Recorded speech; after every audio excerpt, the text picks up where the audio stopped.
அப்படின்ற ஒரு அற்புதமான ஒரு புத்தகம். இந்த புத்தகம் தான் குட்டு அப்படின்னு. இந்த புத்தகம் வந்து ஓஷோவினுடைய வாழ்க்கையில் நடந்த ஒரு அற்புதமான சம்பவங்களை மித்ருபூமி சரவணன் அவர் பதிவு பண்ணியிருக்காரு. மித்ருபூமி சரவணன்றவரு பதிவு பண்ணியிருக்காரு. ஓஷோவினுடைய கருத்துக்கள் எல்லாமே ஏதோ ஒரு வகையில் ஒரு வித்தியாசமான சிந்தனைகளை கொண்ட ஒரு கருத்துக்களாக இருக்கும். எல்லாரும் சொல்லக்கூடிய ஒரு விஷயத்த வேறு வகையில் சிந்திக்கக்கூடிய அல்லது உண்மை நிலையிலிருந்து சிந்திக்கக்கூடிய பெரும் தன்மை வந்து ஓஷோவினுடைய பெரும் தன்மைன்னு சொல்லலாம். இப்ப காலையில எந்திரிங்கப்பா, யோகாசனம் பண்ணுங்கப்பா.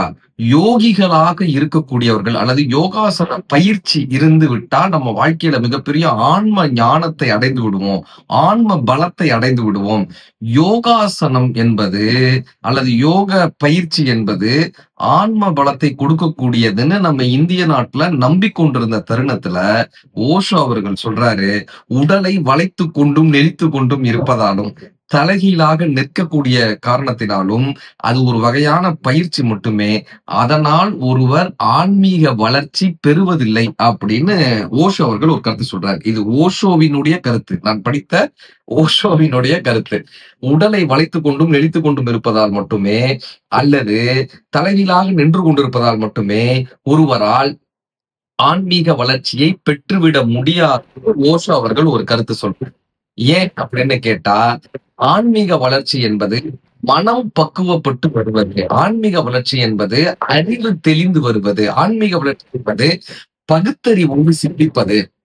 அதுதான் ஒருவருடைய ஆன்மீக வளர்ச்சியாக இருக்க முடியும். ஓஷோ அவர்கள் ஒரு சம்பவம் சொல்றாரு. அவருடைய பல்கலைக்கழகத்துல, ஓஷோவினுடைய பல்கலைக்கழகத்துல யோகாசன வகுப்பு மட்டுமே தனியா ஒரு துறை தொடங்குறாங்க.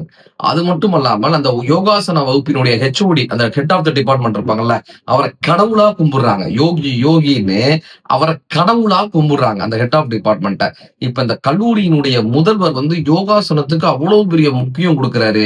யோக பயிற்சி மட்டுமே பண்ணணும். யார் கேட்டாலும் தன்னுடைய கல்லூரியை பற்றி பெருமையான விஷயங்களை சொல்லணும்னா, எங்க கல்லூரியில தாங்க யோகாசனம் இருக்குன்னு அந்த யோகா முறைகளை பற்றி ரொம்ப பெருமையாக அந்த கல்லூரியில இருக்கிறவர் பேசுறாரு. அந்த முதல்வர் பேசுறாரு. இப்ப அதே பல்கலைக்கழகத்துலதான் ஓஷோ அவர்களும் வேலை பார்க்கிறார். அதே பல்கலைக்கழகத்துல ஓஷோ வேலை பார்க்கிறாரு. அப்ப புதுடெல்லிக்கு ஒரு முறை ட்ரெயின்ல போகணும். அவங்க ட்ரெயின்ல போயிட்டு இருக்கும்போது ஓஷோ ஒரு இடத்துல துண்டு விரிச்சு படுத்திருக்காங்க. அந்த ட்ரெயின் அன்ரிசர்வ் ட்ரெயின் தான், அனுப்பலாம், ரிசர்வேஷன் கிடையாது. துண்டு விரிச்சு அவருக்கான ஒரு இடமா எடுத்து படுத்துட்டு இருக்காரு. அந்த நேரத்துல அவர் காலை நேரத்துல ஒரு ட்ரெயின் 1 மணி நேரம் ஒரு இடத்துல கனெக்டிங் ட்ரெயின் நிக்குது. இப்ப இவர் என்ன பண்றாருன்னா, தான் நடக்கு பயிற்சி, காலை உபாதைகள் எல்லாம் முடிச்சதுக்காக, இயற்கை உபாதைகள் எல்லாம் முடிச்சிட்டு திரும்பி வந்து பார்த்தா, அந்த இவர் எங்க படுத்திருந்தாரோ அந்த படுக்கையெல்லாம் ஒருத்தர் தூக்கி போட்டு தான் ஒரு படுக்கையை விரிச்சு ஒருத்தர் படுத்துட்டு இருக்காரு. அங்க ஒருத்தர் படுத்துட்டு இருக்காரு. இப்ப அவர் வந்து தெளிவா சொல்றாங்க, நான் இங்க படுத்திருந்தேங்க. என்னால நீங்க வந்து இப்படி கேட்காம கொள்ளாம பட்டக்கூடாது. முதல் விஷயம். இன்னொன்னு, என்னுடைய உடைமைகளை இப்படி தூக்கி எறிஞ்சிருக்க கூடாதுலாம் பேசி பாக்குறாரு. ஆனா அந்த படுத்திருந்த ஒரு என்ன தெரியுமா பண்றாரு, காய் வெட்டிலாம் கட்டி ஒரு பெரிய யோகிக்கான அந்த காஸ்டியூம்ல தூங்குற மாதிரி நடிக்கிறார். தூங்குற மாதிரி நடிக்கிறார். இப்ப ஓஷோ திரும்ப திரும்ப சொல்றாங்க, தூங்குறவனை எழுப்பிடலாம், தூங்குற மாதிரி நடிக்கிறவனை எழுப்பவே முடியாதுன்னு. மறுபடியும் அந்த யோகி கேட்கவே இல்லை. இவர் என்ன பண்றாரு, அவருடைய பெட்டி படுக்கையில எடுத்து வெளியே வச்சிடுறாரு. இப்ப இந்த யோகி வேற வழியே இல்லாம எந்திரிச்சு போய் அந்த பெட்டி படுக்கையை வெளியில இருந்து எடுத்துட்டு வரக்குள்ளார ஓஷோ இங்க படுத்துடுறாரு. இப்ப வேற வழி இல்லாம அவர் உட்கார்ந்து வராங்க. நைட்டு அந்த யோகியை அவர் பாடா படுத்தி எடுத்துடுறாரு. ஓஷோ அவர்கள் வந்து அந்த யோகியை பாடா படுத்தி எடுத்துடுறாரு. பாடா படுத்துறதுன்னா எப்படி தெரியுமா, இரவு நேரத்துல ஒரு தூங்கும் போது இவர் தலையில கொட்டி விடுறது, 2 வாட்டி கொட்டுறது, அதுக்கப்புறம் இந்த மாதிரி பாடா படுத்துறாரு. மறுநாள் காலையில அந்த பக்கம் வரும்போது அந்த யோகி போய் சொல்றாரு, இங்க நடந்த விஷயத்த பல்கலைக்கழகத்துல யார்ட்டையும் சொல்லிடாதீங்க. நான் வந்து தூங்குற மாதிரி நடிச்சிருக்க கூடாது. இப்போ ஓஷோ ரொம்ப அழகா சொல்றாரு, எனக்கு உடல்நிலை சரியில்லை, நான் கொஞ்ச நேரம் ஓய்வு எடுத்துக்கிறேன் அப்படின்னு நீங்க என்கிட்ட கேட்டிருந்தீங்கன்னா நானே நீங்க படுத்துக்கங்கன்னு சொல்லியிருப்பேன். ஆனா அடுத்தவர் உரிமை இல்லாம, அடுத்தவருடைய அனுமதி இல்லாம அவருடைய உரிமை பொருட்களை தூக்கி எறியறதுன்றது ஒரு யோகி செய்யக்கூடிய செயலா, இல்ல இந்த இந்த ஆடைகள் போட்டிருக்கக்கூடிய ஒரு பக்குவமான மனிதர் செய்யக்கூடிய செயலா? வெறும் யோகாசனம் செய்வதால் மட்டும் ஒருவருக்கு ஆன்ம வளர்ச்சி கிடைத்து விடுவதில்லை. சக மனிதர்களை நேசிப்பதன் மூலமாகத்தான் ஆன்ம வளர்ச்சி கிடைக்கிறதுன்னு ஓஷோ அவர்கள் அவருக்கு எடுத்துரைக்கிறார்.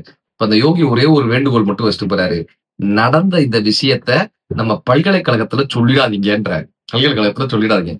ஓஷோ சொல்றாரு, "நான் அந்த மாரியான வாக்குறுதிலாம் உங்களுக்கு குடுக்க முடியாது. ஏன்னா, இது ரொம்ப சுவாரஸ்யமான ஒரு சம்பவம். உங்களோட நான் இரவு முழுக்க பயணப்பட்டது சுவாரஸ்யம்." ஏன்னா, அந்த பாடுபடுத்தியிருக்காரு சார். ஓஷோ அவர அந்த பாடுபடுத்தியிருக்காரு. என்ன தெரியுமா பண்ணியிருக்காரு? நைட் நேரத்துல இவர் தூங்கும்போது கொட்டுறது. அப்புறம் அங்க வச்சு அவர தள்ளி விடுறது, நசுக்குறது. இந்த யோகிக்கு என்னெல்லாம் தொந்தரவு குடுக்க முடியுமோ, அவ்வளவு தொந்தரவு குடுத்து அவர் கோபத்தினுடைய உச்சிக்கு செல்லும் அளவிற்கு ஓஷோ படுத்தியிருக்காராம். இப்ப ஓஷோ சொல்றாரு, ஒருவருடைய அனுமதி இல்லாமல் அவருடைய பொருட்களை தூக்கி எறிவது, அவருடைய இடத்தை ஆக்கிரமித்துக் கொள்வது, தன்னலமாக சிந்திப்பது, இது எல்லாவற்றையும் ஒருவர் அளித்தால் மட்டுமே ஆன்ம நிலையை அடைய முடியும். உடலை வளைத்து நெளித்துக் கொண்டிருப்பதால் மட்டும் ஆன்ம நிலையை அடைந்து விட முடியாது அப்படின்னு இந்த சம்பவத்த அந்த பல்கலைக்கழகத்தினுடைய துணைவேந்தரிடமும் பகிர்ந்து கொள்கிறார் ஓஷோ. கடைசியாக இந்த சம்பவத்தின் மூலம் ஓஷோ சொல்லக்கூடிய விஷயம் என்ன தெரியுமா?